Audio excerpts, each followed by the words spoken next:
যুক্তরাষ্ট্রের president Donald Trump তার দেশের নৌবাহিনীর জন্য নতুন শ্রেণীর যুদ্ধ জাহাজ তৈরির নির্দেশ দিয়েছেন। অত্যন্ত শক্তিশালী অস্ত্রে সজ্জিত এই জাহাজগুলোর নাম রাখা হবে ট্রাম্প ক্লাস। নৌবাহিনীকে ঢেলে সাজানোর এই উচ্চাভিলাষী পরিকল্পনার নাম দেওয়া হয়েছে গোল্ডেন ফ্লিট।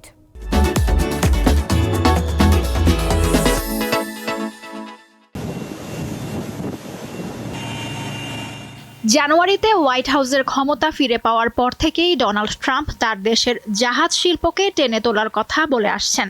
এরই ধারাবাহিকতায় বিশাল বিশাল যুদ্ধ জাহাজ তৈরির ঘোষণা দেন তিনি। ট্রাম্প ক্লাস USS ডিফায়েন্ট নামের এই বিশেষ যুদ্ধ জাহাজগুলোর কাজ খুব দ্রুতই শুরু হতে যাচ্ছে। ট্রাম্প দাবি করেছেন আগামী 2.5 বছরের মধ্যে এসব যুদ্ধজাহাজ ও রণতরী সাগরে দাপিয়ে বেড়ানোর জন্য পুরোপুরি তৈরি হয়ে যাবে। সেখানে যেমন থাকবে মনুষ্যচালিত বিশাল সব যুদ্ধজাহাজ, তেমনি থাকবে চালকহীন ছোট ছোট নৌযান। এই বহরে যুক্ত হবে বড় আকারের ক্ষেপণাস্ত্রবাহী রণতরী। ফ্লোরিডার মারে-লাগো গলফ ক্লাবে প্রতিরক্ষা মন্ত্রী পিট হেগসেথ, পররাষ্ট্রমন্ত্রী মার্কো রুবিও এবং নৌবাহিনীর কর্মকর্তাদের সঙ্গে নিয়ে প্রাথমিকভাবে 2টি যুদ্ধজাহাজ তৈরির অনুমোদন দিয়েছেন যুক্তরাষ্ট্রের প্রেসিডেন্ট ট্রাম্প। তবে তার লক্ষ্য এমন অন্তত 25টি জাহাজ তৈরি করা।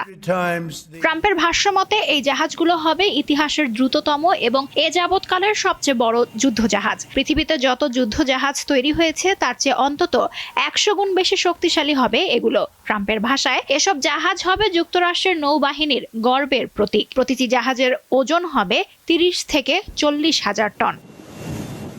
জাহাজগুলোতে সর্বোচ্চ ক্ষমতার বন্দুক ও ক্ষেপণাস্ত্র, হাইপারসনিক অস্ত্র, ইলেকট্রিক রেলগান, ক্রুজ মিসাইল এবং সবচেয়ে অত্যাধুনিক লেজার প্রযুক্তি থাকবে। তিনি জোর দিয়ে বলেন, দেশের মাটিতেই তৈরি হবে এসব রণতরী, যার ফলে হাজার হাজার মানুষের কর্মসংস্থান তৈরি হবে। যুক্তরাষ্ট্রের নৌবাহিনীর প্রধান জানিয়েছেন, লোহিত সাগর থেকে শুরু করে ক্যারিবীয় অঞ্চল পর্যন্ত যুক্তরাষ্ট্রের যে অভিযান চলছে তাতে ছোট যুদ্ধ জাহাজের সংখ্যা চাহিদার তুলনায় বেশ কম। অর্থাৎ পানির নিচে বা ওপরে ছোট নৌযানের ঘাটতি এখন আর অস্বীকার করার উপায় নেই। অক্টোবরে ফিনল্যান্ডের সঙ্গে ট্রাম্প একটি চুক্তি করেছেন। দেশটি থেকে 11টি আইস ব্রেকার বা বরফ কাটার জাহাজ তৈরির উপকরণ কিনবে ওয়াশিংটন, যার 7টি তৈরি হবে যুক্তরাষ্ট্রের মাটিতে ফিনল্যান্ডের কারিগরি জ্ঞান ব্যবহার করে। সমুদ্রে যুক্তরাষ্ট্রের প্রধান প্রতিদ্বন্দ্বী চীন ক্রমেই এগিয়ে যাচ্ছে। চলতি বছর সারা বিশ্বের জাহাজ তৈরির যত ক্রয়াদেশ হয়েছে তার শতকরা 60 ভাগের বেশি গেছে চীনের দখলে। লুৎফা ফৌজিয়া, দীপ্ত, বার্তাকক্ষ।